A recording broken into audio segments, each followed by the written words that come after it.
ꯑꯩꯈꯣꯏ ꯁꯤꯗ ꯉꯁꯤ ꯐꯝꯗꯨꯅ ꯂꯩꯔꯤ ꯃꯌꯥꯝꯁꯦ ꯑꯇꯩ ꯀꯔꯤꯁꯨ ꯅꯠꯇꯦ ꯑꯌꯥꯝꯕ ꯑꯩꯈꯣꯏ ꯁꯤꯗ ꯀꯣꯂꯦꯖꯁꯤꯗ ꯇꯝꯖꯔꯤꯕꯁꯤꯡꯁꯦ ꯑꯇꯩ ꯑꯩꯈꯣꯏ ꯂꯩꯔ ꯑꯅꯥꯕ ꯑꯌꯥꯝꯕ ꯉꯥꯛꯇ ꯑꯣꯏꯅꯤ ꯃꯄꯥꯟꯂꯣꯝꯗ ꯇꯝꯕ ꯉꯝꯖꯗꯕ ꯑꯩꯈꯣꯏ ꯏꯁꯥꯃꯛꯁꯨ ꯃꯄꯥꯟꯂꯣꯝ ꯆꯠꯀꯦ ꯍꯥꯏꯕꯗꯒꯤ ꯃꯥꯒꯤ ꯐꯤꯁꯁꯦ ꯌꯥꯝ ꯆꯥꯎꯋꯦ ꯍꯥꯏꯕꯗꯒꯤ ꯁꯤꯒꯤ ꯀꯣꯂꯦꯖꯁꯤꯅ ꯍꯥꯏꯗꯤ ꯃꯥꯒꯤ ꯐꯤꯁꯁꯦ ꯈꯔ ꯍꯟꯊꯩ ꯃꯌꯥꯝꯗꯒꯤ ꯌꯦꯡꯅꯔꯨꯔꯒꯗꯤ ꯁꯤꯗꯒꯤ ꯑꯗꯨ ꯇꯝꯖꯕ ꯉꯥꯛꯇꯅꯤ ꯑꯗꯨꯗꯨꯅ ꯁꯤꯗ ꯑꯌꯥꯝꯕ ꯑꯩꯈꯣꯏ ꯏꯃꯥꯟꯅꯕꯁꯤꯡ ꯔꯤꯂꯤꯐꯇ ꯂꯩꯔꯒ ꯇꯝꯕꯁꯨ ꯌꯥꯎꯔꯤ ꯑꯗꯨꯒ ꯑꯌꯥꯝꯕ ꯑꯩꯈꯣꯏꯒꯤ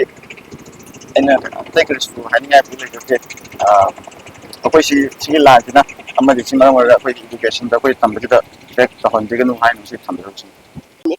ꯑꯗꯣ ꯑꯩ ꯏꯁꯥꯃꯛ ꯃꯣꯅꯤꯀꯥ ꯃꯣꯏꯔꯥꯡꯊꯦꯝ ꯑꯩ ꯀꯣꯂꯦꯖꯁꯤꯒꯤ ꯑꯦꯗꯃꯤꯅꯤꯁꯇ꯭ꯔꯦꯇꯤꯚ ꯑꯣꯐꯤꯁꯥꯔ ꯑꯣꯏꯅ ꯂꯩꯕꯅꯤ ꯑꯗꯣ ꯉꯁꯤꯒꯤ ꯑꯩꯈꯣꯏꯅ ꯐꯝꯖꯔꯤꯕ ꯃꯤꯐꯝꯁꯤꯒ ꯃꯔꯤ ꯂꯩꯅꯅ ꯍꯥꯏꯔꯒꯗꯤ ꯍꯟꯗꯛ ꯀꯣꯂꯦꯖꯇ ꯄ꯭ꯔꯦꯁꯔ ꯈꯔ ꯂꯥꯛꯄꯗꯒꯤ ꯉꯁꯥꯏꯒꯤ ꯑꯩꯈꯣꯏꯅ खितंग अखोइदा अवाबा खितंग नंगबदगी मयाम प्रेस सोशल मीडिया दा मदि प्रेस की ममांग दा कोइ सिगमा मिफम अमतंग फमगा अखोइगी पेंदबा लैबदो खिजितंग फोंदोकसगी हाइना कोइ मिफमजे फमजबने याम सेंगना हाइरगदी अखोइगी लैबा इंस्टीट्यूट से प्राइवेट इंस्टीट्यूट नि इंस्टीट्यूट से तमिबा स्टूडेंट खुदिंगमक से मणिपुर की मपान दा चटपा ngamdabana anamba ngaktani लैबा स्टाफ सिंगजु मणिपुर की मपान दा थबक तौगदो सरपुदी अखोइ मणिपुर दा दुम तौबना फै खलगा लैनबा ngaktani अदा ngसाइगी लैबाक की इरांग सिना मरम मोरगा कोई माइके खुदिंगमक्ता अवाना से लोइनदि नंगनरे अदुला अवाना नंगी मथक सिदा इसो इसिंग चाउन अवाबा नंगबमु यावसले अदु मरक सिदा ngसाइ चाही अमरोंगी ममांगदगी अवाबा नंगबसिदा ngसाइगी पेरेंट्स खुदिंगमक्नसु अखोइगी लैबा कॉलेज सिदा तमिबा स्टूडेंट खुदिंगमक फीस एफोर्ड तौबा ngamdabagi सिचुएशन अमसु लागतबा नते लैरिङै चैरक सिदा अखोइगी ऑर्गेनाइजेशन खरदगी अखोइदा कॉलेज ता ngसाइगी अखोइना खितंग ngamjadaba प्रेशर खितंग लागपदगी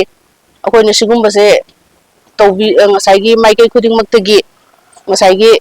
अखोइदा ngसाइगी तौबीगनो हाइना हाइजगे नंग सिगि मिफमजु फमजबनि ngसाइगी अखोइना लैबाकी इरांग सिना मरम ओइरगा ngसाइगी माहि मुसिंग तंबदा सोथगदौबा स्टूडेंट सिंगदसु अखोइना ngसाइगी एडमिशन दा ऑफ पीरगा देदि फीस ट्यूशन फीस ऑफ तौरगा रिलीफ कैंप दा लैबा स्टूडेंट सु अखोइ एडमिशन लौरगा हुजरसे तम्मी ममांग चाहिदगी हौरगा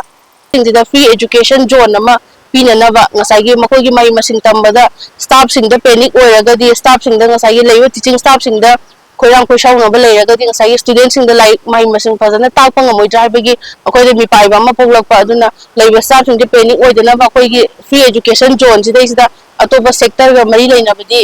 अखोइ खरा खंदबा ngमसु ngमगसु ngसाइगी एजुकेशन गा मरि लैनबा सेक्टर सिददी ngसाइगी लैबिरिबा माइकै खुदिंगमक्तगी